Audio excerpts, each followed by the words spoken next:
জননেত্রী শেখ হাসিনা কখনোই আপনার আইনশৃঙ্খলা বাহিনী বাংলাদেশে যখন আহ, দেশে এই ছাত্র আন্দোলনের নামে যখন দেশে জ্বালাও পোড়াও ধ্বংসাত্মক কার্যাবলী চলছিল, জননেত্রী শেখ হাসিনাকে অনেকেই পরামর্শ দিয়েছিলেন বল প্রয়োগ করার কিংবা সর্বোচ্চ বল প্রয়োগ করার। কিন্তু জননেত্রী শেখ হাসিনা আমার জানা মতে সবসময় এটার বিরুদ্ধে ছিলেন হুম। এবং এই জন্য আমাদের অনেক অসন্তুষ্ট ছিলেন, সেটাও আমি জানি, যেহেতু উনি এটার বিরুদ্ধে ছিলেন। হুম। তো যেই রিপোর্টগুলো করা হয়েছে এগুলো ওই ভয়েস কাটছাট করে এই রিপোর্ট করা হয়েছে। এগুলোর সাথে আসলে জননেত্রী শেখ হাসিনার যেভাবে সে তখন ব্যবস্থা নিতে বলেছিলেন সেগুলোর সাথে কোনো মিল নাই। আমি তো তথ্য ও সম্প্রচার মন্ত্রী ছিলাম দেশের 5 বছর, এবং আমি বাংলাদেশ আওয়ামী লীগের প্রচার ও প্রকাশনা সম্পাদক ছিলাম 7 বছর। আমি আমার আমরা সরকার গঠন করার পর প্রথম 7 মাস আমি পররাষ্ট্র প্রতিমন্ত্রী ছিলাম, এবং আমরা ক্ষমতা থেকে বিদায় নেওয়ার আগে 7 মাস আমি পররাষ্ট্রমন্ত্রী ছিলাম। তা আমি আল জাজিরা বিবিসিতেও কিভাবে নিউজ হয় আমার একটু ধারণা আছে। জি।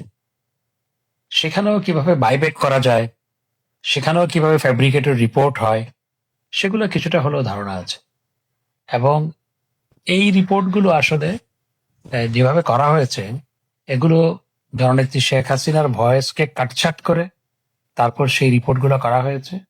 এবং এটি ফরমায়েশি রিপোর্ট, অর্থাৎ এটি সরকারের পক্ষ থেকে এই রিপোর্ট করার জন্য ফরমায়েশ দেওয়া হয়েছে এবং সেই ফরমায়েশি রিপোর্টটা করা হয়েছে।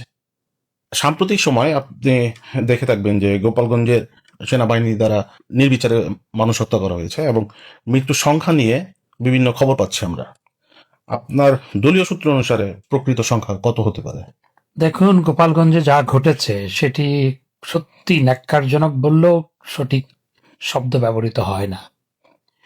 এবং সেখানে যেভাবে বর্বরচিতভাবে সাধারণ মানুষকে হত্যা করা হয়েছে, একজন যুবককে ধরে নেওয়ার পর, পুলিশ ধরে নেওয়ার পর বলছে ওকে কোথায় রাখবো, অর্থাৎ ওকে আটক করে রাখার জায়গা নাই, সেজন্য ওকে মেরে ফেলেছে।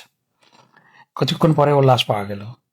আরেকজনকে দেখলাম যে সেনাবাহিনী ধরেছে, ধরে সে আহত, তাকে আবার বোট দিয়ে তাকে আঘাত করছে, পায়ের বোট দিয়ে, এবং পরে তাকে মৃত পাওয়া গেল।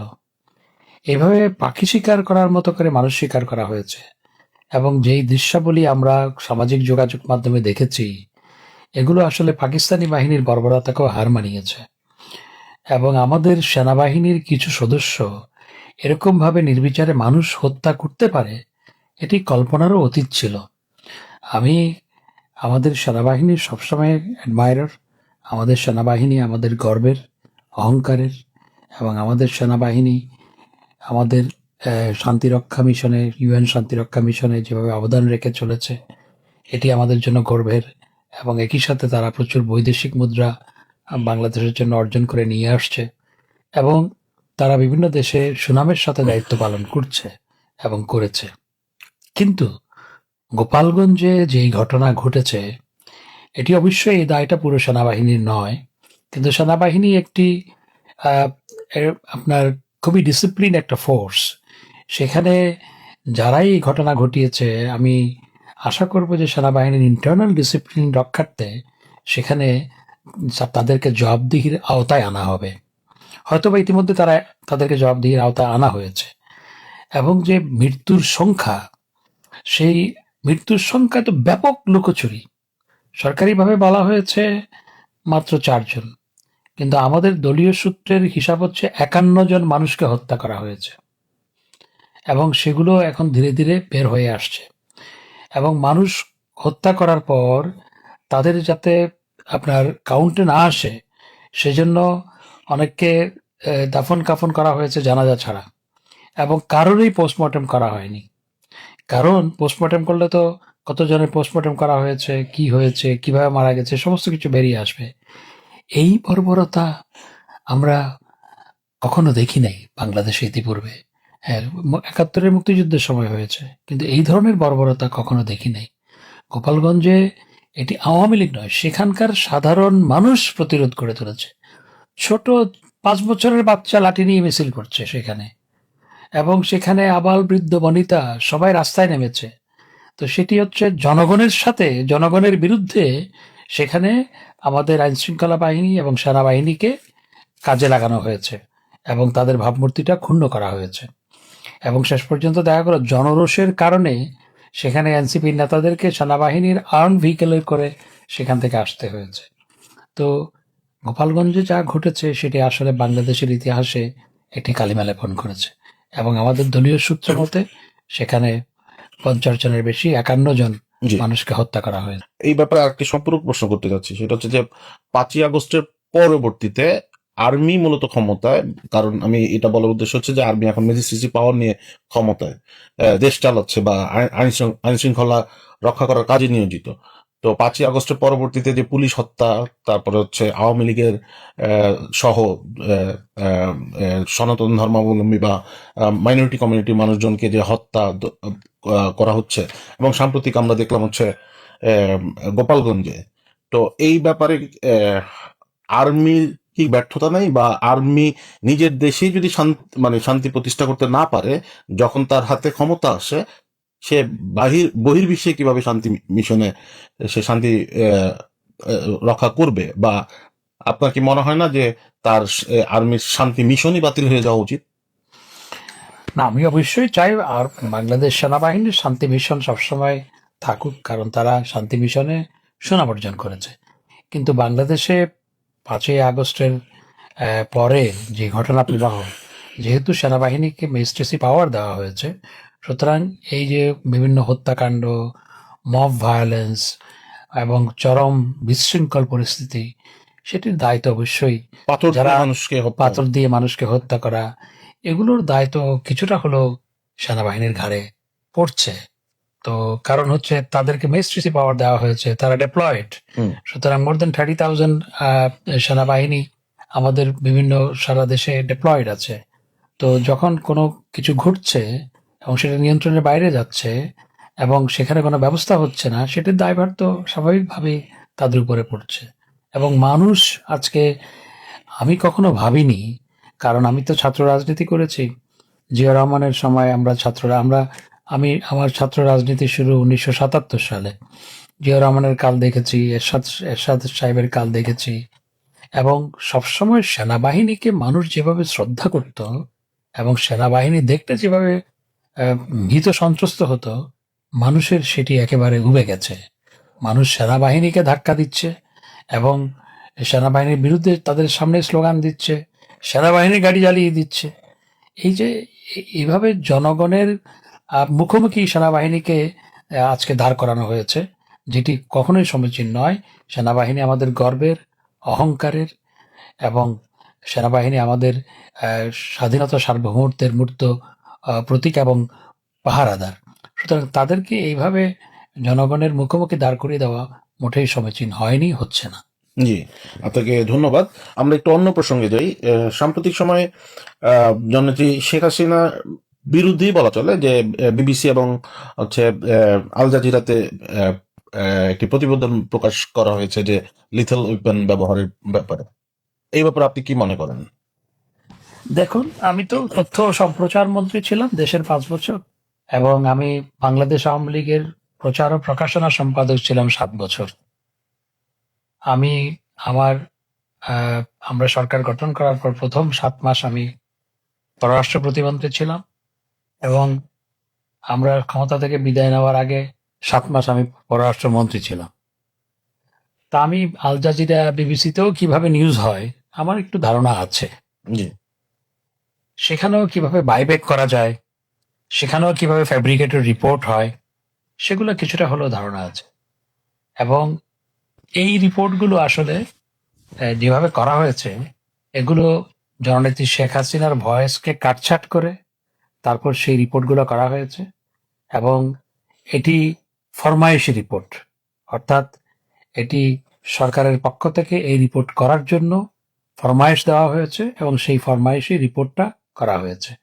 এবং প্রকৃতপক্ষে আমি যদ্দূর জানি, সেটি হচ্ছে জননেত্রী শেখ হাসিনা কখনোই আপনার আইনশৃঙ্খলা বাহিনী বাংলাদেশে যখন আহ, দেশে এই ছাত্র আন্দোলনের নামে যখন দেশে জ্বালাও পোড়াও ধ্বংসাত্মক কার্যাবলী চলছিল, জননেত্রী শেখ হাসিনাকে অনেকেই পরামর্শ দিয়েছিলেন বল প্রয়োগ করার কিংবা সর্বোচ্চ বল প্রয়োগ করার, কিন্তু জননেত্রী শেখ হাসিনা আমার জানা মতে সবসময় এটার বিরুদ্ধে ছিলেন হুম।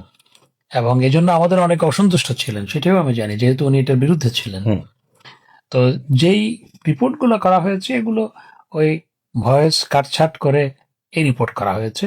এগুলোর সাথে আসলে জননেত্রী শেখ হাসিনার যেভাবে সে তখন ব্যবস্থা নিতে বলেছিলেন সেগুলোর সাথে কোনো মিল নাই। আচ্ছা, জি, ধন্যবাদ। আহ, তাহলে আওয়ামী লীগ দলগতভাবে এটা কি কোনো প্রতিকার বা ব্যবস্থা নিতে পারে, বিবিসি বা আমরা আল তো জাজিরা এটার রিপোর্টে? প্রতিবাদ জানিয়েছি, জি, দলগতভাবে আমরা প্রতিবাদ জানিয়েছি এবং বিবিসি এবং আল জাজিরাকেও প্রতিবাদ জানানো হয়েছে। জি, ধন্যবাদ। আরেকটু সাম্প্রতিক একটা বিষয় নিয়ে কথা বলতে চাচ্ছি, সেটা হচ্ছে খুবই দুঃখজনক একটা ঘটনা বাংলাদেশে ঘটেছে। আপনি হয়তো দেখবেন, আহ, 2 বছর 3 বছরের শিশু স্কুল থেকে যখন বাসায় ফেরার কথা, তাদেরকে আহ, জীবন্ত কয়লা পরিণত হইতে হয়েছে। এবং এ ব্যাপারে যে মানুষ বলছে যে স্কুলে প্লেন দুর্ঘটনায় শিশুদের মৃত্যুর সংখ্যা সরকার ঘোষিত সংখ্যার চেয়ে অনেক বেশি। আপনার মন্তব্য কি? আর এই দুর্ঘটনার পিছনে কোনো চক্রান্ত বা কোনো মেটিকুলাস ডিজাইন আছে কিনা? কারণ আপনি হয়তো এই প্রশ্নের সাথে আরেকটু অ্যাড করে দিচ্ছি যে সাম্প্রতিক একটা রিপোর্ট বের হয়েছে যে বাংলাদেশ ইউএস থেকে কিছু 25টা বোয়িং বিমান কিনবেন। কোনো ধরনের কি কোনো কানেকশন আছে? দেখুন, বোয়িং এর সাথে এই বিমান তুলনীয় বিষয় নয়, কারণ হচ্ছে এটি হচ্ছে ট্রেনিং বিমান। হুম। আর বোয়িং, হ্যাঁ, এটি চায়না নির্মিত বিমান। তো চায়না নির্মিত বিমান কেন অ্যাক্সিডেন্ট করলো, দ্যাট ইজ এ কোয়েশ্চেন। হুম। এবং সুতরাং এখানে যখন সঠিক তদন্ত যদি হয় তাহলে আসল রহস্যটা বেরিয়ে আসবে। জি। তবে মৃত্যুর সংখ্যা নিয়ে কতজন শিশু কিশোর মারা গেছে সেটা নিয়ে তো সারা দেশের সব মানুষের মনেই প্রশ্ন। হুম। এবং মাইলস্টোন স্কুলের ছাত্রছাত্রীরা, সেখানে যারা উপস্থিত ছিল তারা, সেখানকার শিক্ষকরা এবং এলাকাবাসী সবাই সেই প্রশ্ন তুলেছে। হুম। এবং গোপালগঞ্জে যেমন লাশ গুম করা হয়েছে, সবাই বলছে যে এখানেও লাশ গুম করা হয়েছে। হুম। গোপালগঞ্জে যেখানে 50 জনের বেশি মানুষ হত্যাকাণ্ডের শিকার হয়েছে, এখানে সরকার বলেছে মাত্র 4 জন। জি। এখানে এই পর্যন্ত 35 কি 37 জন। আসলে অনেকেই বলছে, যারা সেখানে প্রথমে ছুটে গিয়েছিল কিংবা পরবর্তীতেও ছিল, আমি সামাজিক যোগাযোগ মাধ্যমে যেগুলো দেখছি, তারা বলছে অনেক বেশি।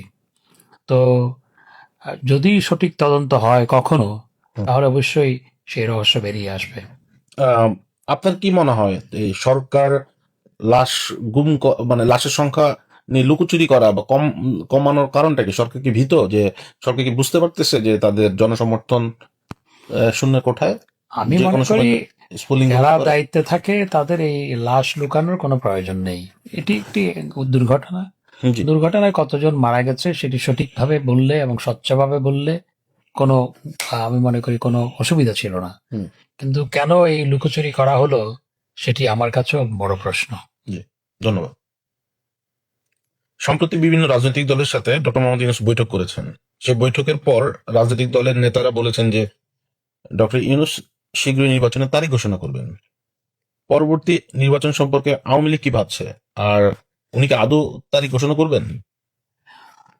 আসলে ডক্টর মোহাম্মদ ইউনূস সাহেবের প্রতি আমার যথাযথ সম্মান এবং শ্রদ্ধা রেখেই বলতে চাই, কারণ তিনি দেশের জ্যেষ্ঠ নাগরিক এবং তিনি নোবেল পুরস্কার পেয়েছিলেন।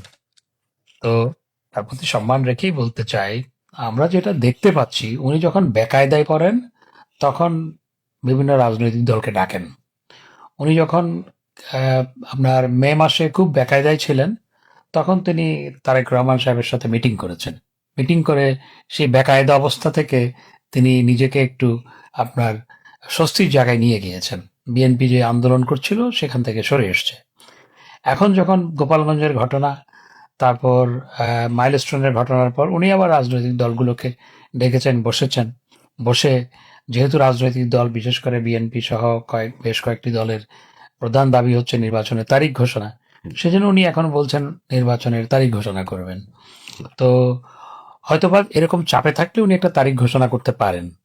কিন্তু সেই তারিখে নির্বাচন হবে কিনা সেটি এখনো বড় প্রশ্ন থেকে যায়। আচ্ছা।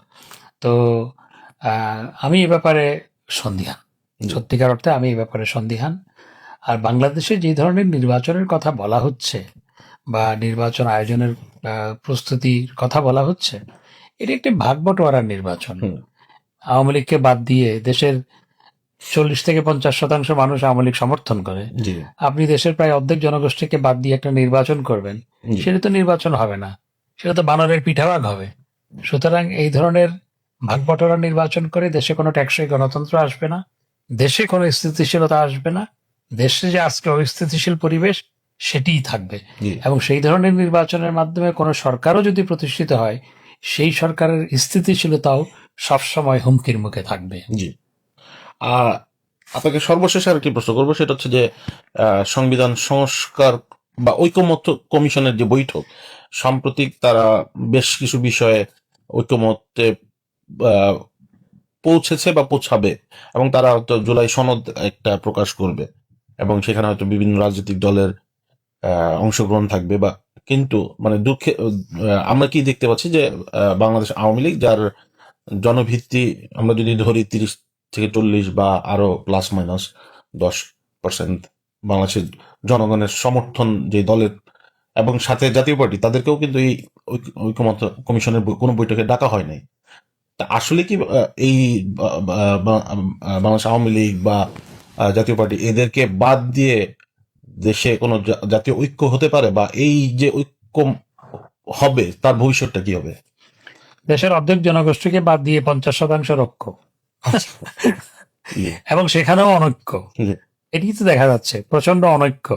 দেশের অর্ধেক জনগোষ্ঠী বা আওয়ামী লীগ এবং জাতীয় পার্টিকে বাদ দেওয়া মানে দেশের অর্ধেক জনগোষ্ঠীকে বাদ দিয়ে, এবং দেশের সবচেয়ে পুরনো রাজনৈতিক দল জি। এবং যেই দলের নেতৃত্বে দেশটা স্বাধীন হয়েছে সেই দলটাকে বাদ দিয়ে যেই সমস্ত দল দেশের স্বাধীনতা চায়নি তাদেরকে নিয়ে একটা ঐক্য, একটা জাতীয় ঐক্য। এটিকে জাতীয় ঐক্য না বলে এটাকে অন্য কোনো নাম দিলে ভালো হতো। যে সুতরাং এটা এই ধরনের আপনার কমিশনের মাধ্যমে কোনো কিছু হলে সেটি কখনো টেকসই হবে না। হ্যাঁ, আমি এ ব্যাপারে সবসময় একমত। দেশের একটা সংস্কার, রাজনৈতিক সংস্কার এবং আমাদের শাসন ব্যবস্থার সংস্কার, সেটির প্রয়োজন আছে এবং সেটা একটা চলমান প্রক্রিয়া। সেটি করতে পারে দেশের নির্বাচিত প্রতিনিধিরা, অর্থাৎ সমস্ত দলের অংশগ্রহণের মাধ্যমে যে সংসদ প্রতিষ্ঠিত হবে সেই সংসদ সেই সংস্কার করতে পারে।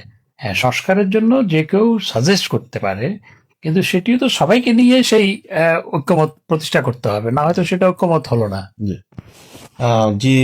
জনাব ডক্টর হাসান মাহমুদ এমপি, আপনাকে অসংখ্য ধন্যবাদ।